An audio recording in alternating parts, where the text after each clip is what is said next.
MPS 003 इकाई 2 विकास प्रतिमान विषयक बहस के अंतर्गत 2.3 भ्रमकारी अधिव्यापन को हम देखते हैं। हम देखते हैं कि जो 3 विचारधाराएं रही आर्थिक सामाजिक व्यवस्था को अपने देश में स्थापित करने की, जो कि राज नियंत्रण में रहे, राज का समर्थन रहे, पूंजीवादी औद्योगिक व्यवस्था भी स्थापित हो, राज का कम नियंत्रण रहे, राज्य के मार्गदर्शन में सामाजिक व्यवस्था रहे, औद्योगिकरण हो, राजकीय नियंत्रण में हो, और गांधी का सर्वोदय संबंधी व्यवस्था हो। तो इन तीनों की मूल बातों को देखें तो कहीं न कहीं बहुत सी बातें ऐसी है जो कि तीनों में दिखती है। स्पष्ट रूप से तीनों में विभाजन नहीं हो सकता है। और वहीं हम यह भी देखते हैं कि व्यवहारिक धरातल पर जो स्थिति थी आजादी के समय, गरीब से गरीब लोग भी का भी विकास करना था, और कोई भी राजनेता थे वे चाहते थे कि इन गरीब का, हमारे देश के हर एक व्यक्ति का विकास हो। और जाहिर है हर एक व्यक्ति के विकास के लिए चिंता की बात अगर देखें तो यहाँ पर गांधी जी सर्वप्रथम वे व्यक्ति आते हैं जो कि सबसे अधिक दृढ़ प्रतिज्ञ नजर आते हैं गरीब लोगों के प्रति, अंत समाज के अंतिम लोगों तक के प्रति। यहाँ पर गांधी जी के मुकाबले अन्य सभी उनके पीछे ही आएंगे। वहीं हर एक लोगों के विकास का उनका सपना कहीं न कहीं उनको समाजवादी स्वरूप प्रदान कर देता है, समाजवादी चिंतन के करीब रख देता है। एक और गांधी जी हर एक व्यक्ति का विकास तो चाहते हैं, वहीं राज्य की बात करें, राज्य सत्ता की बात करें तो गांधी जी एकमात्र नेता आते हैं, सर्वोपरि नेता आते हैं जो राज्य में आस्था नहीं रखते हैं, राज्य को महत्व ही नहीं देते हैं, राज्य की आवश्यकता ही महसूस नहीं करते हैं। और गांधी जी इतनी अधिक अनास्था राज्य पर रखते हैं कि उससे अधिक कोई रखते भी नहीं है। और इस दृष्टि से राज्य पर आस्था रखने की नहीं का कारण ही नैतिक रूप से राज्य नियंत्रण के खिलाफ उनकी आर्थिक गतिविधि दिखती है। जब वे राज्य पर भरोसा ही नहीं करते हैं तो फिर राज्य आर्थिक गतिविधि चलाएगा कैसे? और जब राज्य किसी सरकार की बात नहीं करते हैं, राज्य पर नियंत्रण, उस बाजार पर नियंत्रण सरकार का नहीं रहेगा, तो यहाँ पर जो भारतीय पूंजीवादी वर्ग होते हैं उनके वे प्रिय बन जाते हैं, क्योंकि पूंजीपति वर्ग भी तो यही चाहते हैं कि सरकार नहीं रहे, सरकार का कम से कम नियंत्रण रहे। तो इस आधार पर गांधी जी पूंजीवादी भी कभी सर्वोपरि नेता बन जाते हैं, उनके बीच लोकप्रिय बन जाते हैं। हालांकि इन सब के बावजूद भारतीय पूंजीपति ने गांधी की नीति को स्वीकार नहीं किया। इसीलिए स्वीकार नहीं किया कि गांधी जी अपने आर्थिक चिंतन पर चलते थे, वे लघु और कुटीर उद्योग पर बल देने की बात करते हैं जिसे कि पूंजीवादी नहीं स्वीकारते हैं। आप जानते हैं कि गांधी जी कुटीर उद्योग पर बल दिए और राज्य को निरस्त करने की बात करते हैं। इसके साथ साथ गांधी जी राज्य को उतना ही स्थान देते हैं, उद्योग की बात करते हैं, उस उद्योग, किसी उद्योग को गांधी जी उतना ही मानते हैं जिससे कि देश में सिर्फ बेरोजगारी की समस्या का समाधान हो सके। और आप जानते हैं कि पूंजीवादी की तरह ही समाजवादी जो थे वे चाहते थे कि विकसित देशों में आर्थिक समस्या का हल तलाशने के लिए आपको पूंजीपति वर्ग के पास जाना ही होगा, पूंजीवादी को नए नए कल कारखाने स्थापित करने ही होंगे, बृहद स्तरीय उद्योग लगाने ही होंगे। और जब ऐसा होता है तो दूसरी ओर लघु और कुटीर उद्योग का प्रभाव कम हो जाता है। तो पूंजीवादियों से भिन्न वे राज्य नियंत्रण में ज्यादा विश्वास रखते हैं।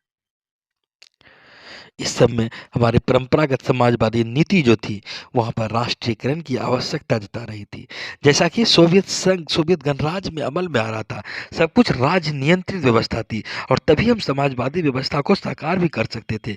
ऐसी भी उस समय कल्पना की गई, ऐसी बातें सोची भी गई। और स्वतंत्रता के पूर्व नेहरू सोवियत संघ के समाजवादी व्यवस्था के प्रति आकर्षित भी दिखते हैं।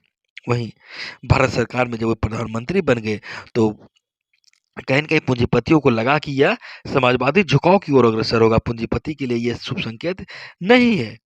हालाँकि भारत में औद्योगिक श्रमजीवी वर्ग के बीच बढ़ती युद्ध प्रियता से जुड़ा यही कारण था कि औद्योगिक संबंध के विषय में भी आलोचना की गई, उस पर भी प्रश्न उठाए गए और भारतीय जो पूंजीपति वर्ग थे, वे श्रमिक संघवाद और श्रम सिद्धांत हेतु राज्य समर्थन को पसंद नहीं करते थे। श्रमिक के वर्ग में, श्रमिक के हित में जब राज्य बोलता है तो पूंजीपति उसे पसंद नहीं करते हैं। पूंजीपति श्रमिक को अपने अनुकूल चलाना चाहते हैं। वहीं हम यह भी देखते हैं, गांधी जी ने श्रमिक संघवाद का तब तक पक्ष लिया जब तक कि वह उद्योग मालिकों के साथ मित्रतापूर्वक काम करता रहा। जब गांधी जी के अनुसार श्रमिक रहे लेकिन उद्योग मालिक के साथ मित्रवत काम हो तभी तक, ऐसा नहीं कि उनका वहां पर शोषण हो। वर्ग विरोध जैसी स्थिति को गांधी जी पसंद करते थे, मतलब वर्ग की स्थिति नहीं बने। वहीं समाजवादी सिद्धांत भी तो वर्ग विरोध पर ही आधारित व्यवस्था के रूप में हमें दिखती है और भारत के पूंजीपतियों के लिए यह संभव बना दिया कि वो अपनी मजबूत स्थिति के नाम के मजबूत करने के लिए, अपनी स्थिति मजबूत करने के लिए गांधी का नाम का वो प्रयोग कर सकता है।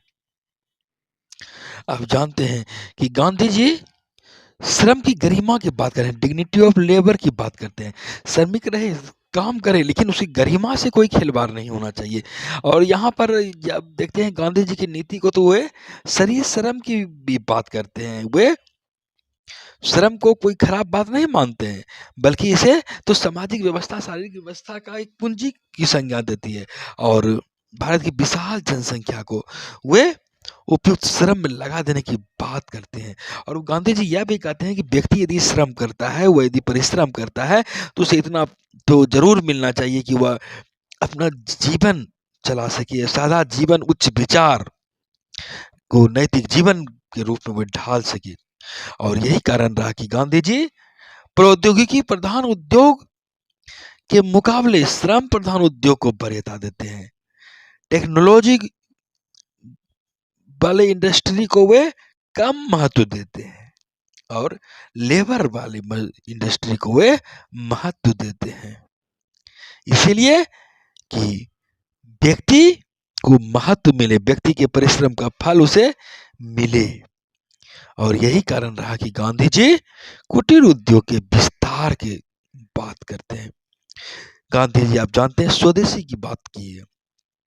स्वदेशी का अर्थ क्या हुआ? स्वदेशी का अर्थ हुआ कि अपने देश में बनी वस्तुओं का प्रयोग किया जाए ताकि व्यक्ति का जीवन शुद्ध रहे, अपनापन रहे, इसके साथ साथ अर्थव्यवस्था को मजबूती मिले।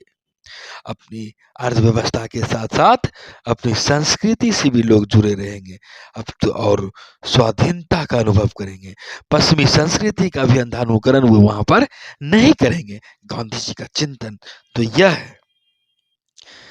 और राष्ट्रीय स्तर पर किसी एक सिद्धांत विचार को सर्वसम्मति मिल जाना विविधता भरे देश में आसान काम नहीं था। और हम यही कारण रहा कि अभी देखते हैं कि अगर राष्ट्रीय सर्वसम्मति की बात करें तो जितनी की भूमि सुधार के संदर्भ में एक मत, एक मान्यता प्राप्त हुई, उतनी अन्य मुद्दे पर नहीं हो सकी। और अस्थाई बंदोबस्त की भी उसमें भूमि का बंटवारा सुचित ढंग से करना था, तो यह भी एक बहुत बड़ी समस्या थी, क्योंकि आज़ादी के पहले अस्थाई बंदोबस्त की व्यवस्था तो की गई थी, लेकिन वह पूर्वी बंगाल में ज़्यादा चला गया था, बांग्लादेश में। और यहाँ की स्थिति जो जागीरदारी, जमींदारी की थी, ब्रिटिश प्रांत की थी, तो यहाँ पर इन सबों की में भी व्यापक तौर पर बदलाव करने की आवश्यकता उसमें महसूस की जा रही थी।